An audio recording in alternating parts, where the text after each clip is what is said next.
Барлықтарыңызға сәлем. Сіздермен бірге Дана Асқарқызы және Данамен денсаулыққа каналы. Жалпы бисопрололды неге тағайындайды дәрігерлер?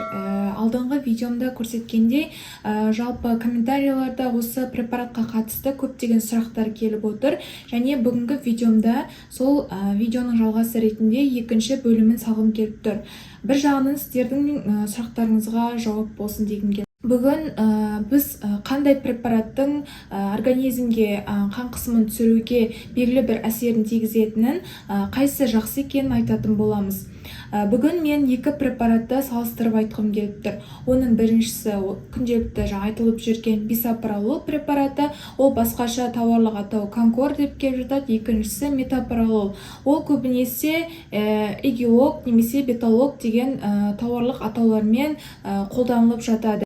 Және осы бүгінгі видеомда екі препаратты салыстыра отырып, сіздердің сұрақтарыңызға жауап бергім келіп тұр, және осы препараттарға инструкция ретінде қандай ерекшеліктері бар, және сіздердің бұл препараттарды қолдану кезінде қандай қателіктер кетіп жатыр, сол жайында айтатын боламыз. Бұл препараттардың қандай түрде шығарылатынына тоқталайық.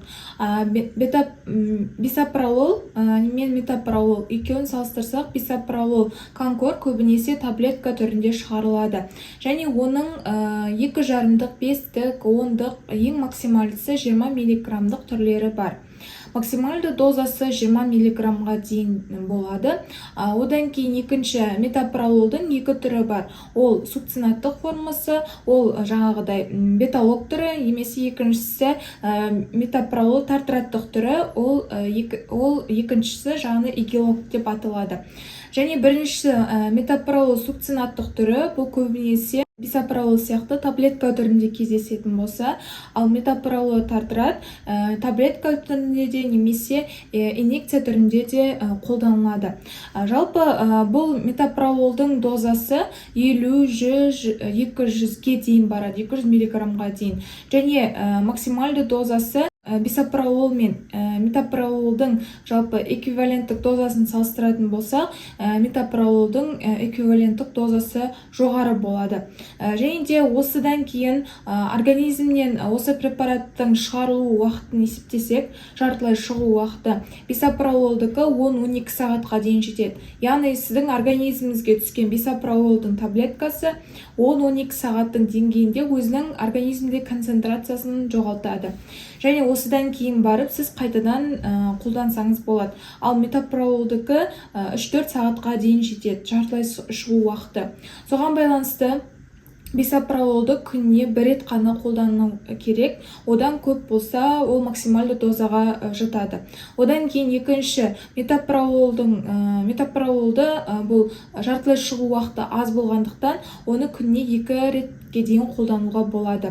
Және де осы препараттардың организмнен шығаруы әртүрлі болады. Мысалы, бисопрололдікі ол бүйрекпен де, бауырмен де шығарылатын болса, ал метопрололдікі бауыр арқылы шығарылады. Осыған байланысты, егер бисопрололды бүйрегінде немесе бауырында өзгерісі бар, бүйректік жеткіліксіздікпен ауыратын адамдар болса, онда оларға бұл бисопрололды тағайындауға қарсы көрсеткіш болып табылады. Ал осыған сәйкес ыңғайлысы метопролол болып келеді, өйткені метопролол тек бауыр арқылы шығарылады. Егер бауырда барлығы жақсы болатын болса. Және де осы препараттарды негізінен тамақ ішуге қарамай қолдануға болады. Яғни тамаққа дейін, кейін деп қарамайсыздар. Бірақ та ең жақсысы, тиімдісі тамақтан кейін таңертеңгі уақытта ішкен абзал. Өйткені тамақ организмге түскеннен кейін барып дәріні қолдану, дәрінің организмге жақсы сіңірілуіне белгілі бір әсерін тигізеді.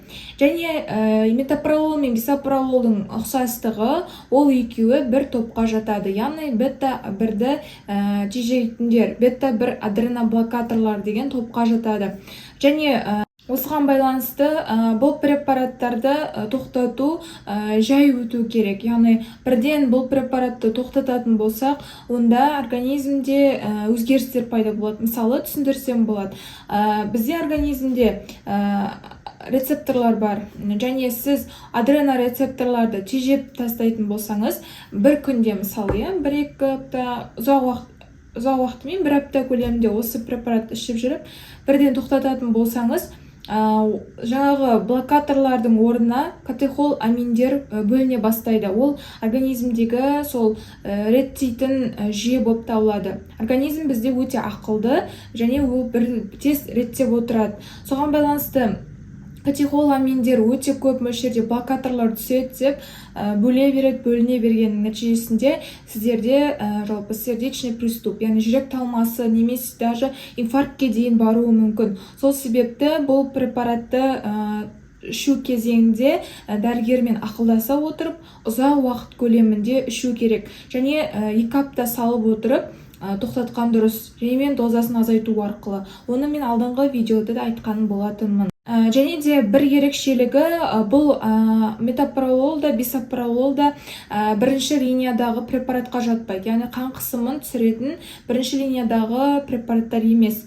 Олардың орнына басқа препараттар бар, АПФ ингибиторлары және де басқа да қан қысымын реттейтін препараттар бар.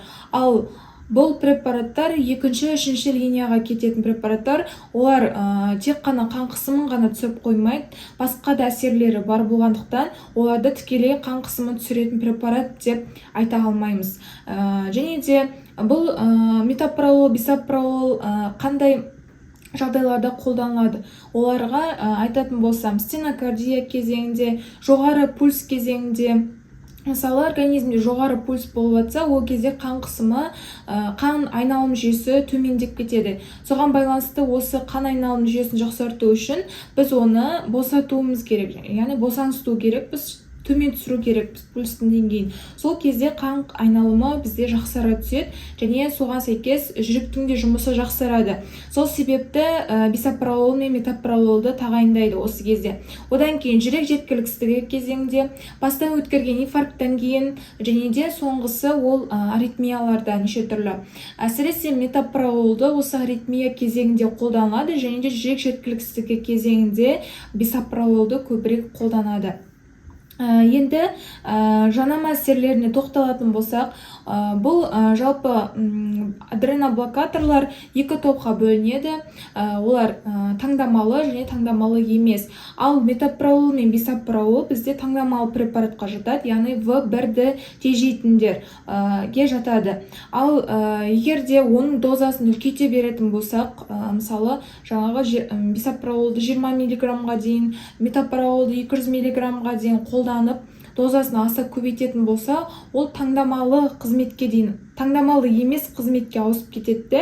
Ол В2-ның рецепторларын тежеп тастайды. Ал бұл В2 рецепторларын тежейді, яғни В2-ге жауап беретін қандай органдар десек, ол бронх жатады, қысқа тамырлар, бұлшықет, қан тамырлар, бұлардың барлығы В2-ның рецепторларына жауап беретін органдар болып табылады. Соған сәйкес сіздер егер максималды дозада көп ішетін болсаңыздар, бұл препараттарды және осы кезде жаңағы айтылған органдардың да қызметін бұзасыздар. Және соның нәтижесінде не пайда болады? Яғни егер де көп дозада ішетін болсаңыздар, бронхоспазм болады организмде. Одан бөлек жаңағыдай ұсақ тамырлардың қызметі бұзылысу нәтижесінде қолдың салқындау, аяқ басының жылымауы, ұйып қалу секілді симптомдар, как будто бір мурашки жүріп жатқан секілді сезімдер, және де мышцы, яғни бұлшықеттерінің ауру сезімі, одан бөлек қан тамырларға, яғни атеросклероздың белгілері болуы мүмкін. Және сіздерге айтатын бір кеңес осы жерде максималды дозада қолданбау керек. Яғни метапрололды, бисопрололды 10 мг дейін немесе метапрололды 100 мг дейін ғана шектік дозада қолданған дұрыс. Ал одан асып кететін болса, организм үйреніспей қиын жағдайға тап болуы мүмкін. Алдындағы сұрақтардың жауабы осы. Одан бөлек тағы қандай жанама әсері бар? Қан диабетін шақыруы мүмкін. Қан диабеті, яғни қанттың деңгейін түсіріп тастауы мүмкін, гипогликемия болуы мүмкін. Жаңағыдай бета-адренорецепторлар бұл организмдегі қанттың деңгейін келуін бауыр арқылы, ұйқы безі арқылы реттелуін бұзады да, соның нәтижесінде организмде қант деңгейі түсіп кетеді. Соның нәтижесінде гипогликемия, яғни қант деңгейінің төмендеуі ақыр соңында жаңағыдай комаға дейін түсіп кетуі мүмкін, бұл асқыну кезеңінде. Одан бөлек үшіншісі ол липолиз.